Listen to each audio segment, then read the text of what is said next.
Hello everyone, Namastas here. Today I'm going to discuss the top 5 noob mistakes that teammates still make in today's Battlefield 1.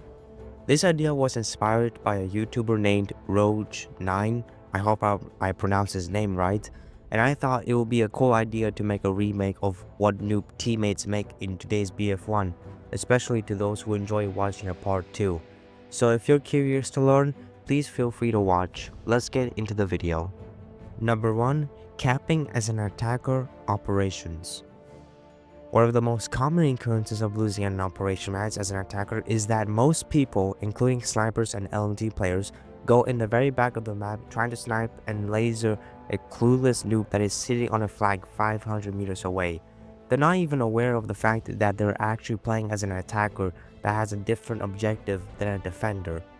They're seriously treating it like it's conquest where you basically get kills and let your teammates suffer as they go after the flag.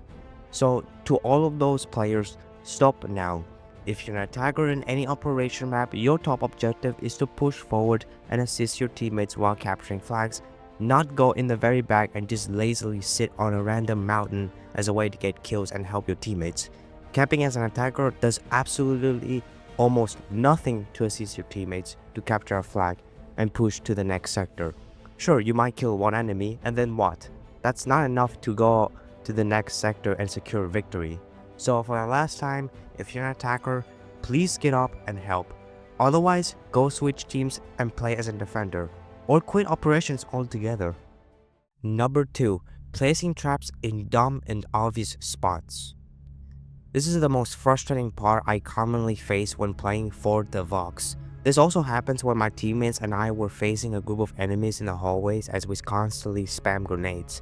And then the first response that our scouts make is to place a tripwire right in front of us, or even worse, in the open while the enemy team was spamming grenades. And then 5 seconds later, we end up getting one dynamite by a random assault player, causing other tripwires around us to go off and kill us. Now, thank you very much, we lost the fight because you just gave away 5 kills to a random assault player who just played this game for a week. If you're considering placing a trap, it's best if you use it to kill enemies silently and not treat it as if you can throw it like a grenade or dynamite. Placing tripwires, especially in the open during a grenade spam fight from maps like Fort de Vaux, will not do you any benefit for your team, and it can in fact make things worse. Players are not as dumb as you think because tripwires aren't meant to be used as grenades. If a random dynamite blows off your tripwires, not only will it harm you, but your teammates around you as well. Not only is it harmful, but also annoying as well, because we constantly die from our scouts' tripwires just because a random grenade landed near us and killed us all. So please stop being one of those scouts. If you want to help your team, the best solution to do is to place tripwires in hidden places, such as placing them near a corner of the doorway, not in the open. Number 3. Being a vehicle player only. Now don't get me wrong, every player has its own strengths. Some are good at sniping and some are good at defending a flag. If you're good at vehicles, that's good as long as you assist your teammates with it. But unfortunately, vehicle players will often take things to a whole nother level. And trust me, it is worse. For example, if they die as a pilot, whether from an AA gunner or some random fighter who had aimbot on, they will spend several minutes or almost the entire game waiting by spamming their enter bar for vehicle without even spawning once as an infantry, as if it's going to ruin their KD. This isn't about teamwork anymore. It's about them being selfish, thinking that not dying is a sign of being better than everyone else. Well, here's the truth. Nobody is invincible. Even as a pro player like me, it's almost impossible to get a flawless gameplay the entire match.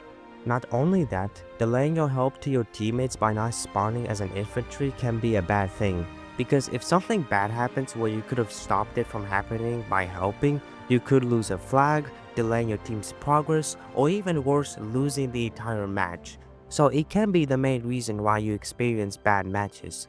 And finally, when you don't spawn until your vehicle pops out, you're being temporarily useless and waste the server's slot where someone could have joined in the server and helped the team, even if it means dying a lot. So to those who are vehicle players and you are listening to this, please help a little by spawning on foot. Otherwise, please leave the server now. Number 4. Being a terrible medic. I'll be honest with you, not everyone is good at BF1, including how to be a medic, and that's okay. However, there's a difference between making mistakes and being an asshole as a teammate. For example, when I was playing as a sentry infantry, I was going on an insane killing streak by slaughtering every enemy team I see, until I was low HP. Now I was low on health and I saw a medic who was running towards me because I thought they were about to help me out, until I was being ignored despite my request of heals. I swear every medic I encounter, whether if I'm a regular infantry or a sentry, constantly ignores me, even if I stand right in front of them asking for heals. I'm seriously right here begging for some medic to help me as I'm suffering, only to get a rude response by ignoring my request of the danger I'm in. Please don't be one of those guys. Heal and make sure you revive your teammates to help your team's progress of winning. They will thank you later. Number 5. Being AFK for too long. Nothing is wrong if you go AFK for going to the bathroom to take a dump or try to get yourself a light snack because it's all basic human needs. Everyone has needs and deserves to take care of themselves. I don't have any problem if people are getting off their PC for simply going to the bathroom. It's all good. However, some people stay AFK for too long that it's pointless to have them in a match. Why, you may ask? Players who stay AFK for too long contribute nothing to the team. Their inactivity wastes a player's slot, preventing others from joining and actually helping.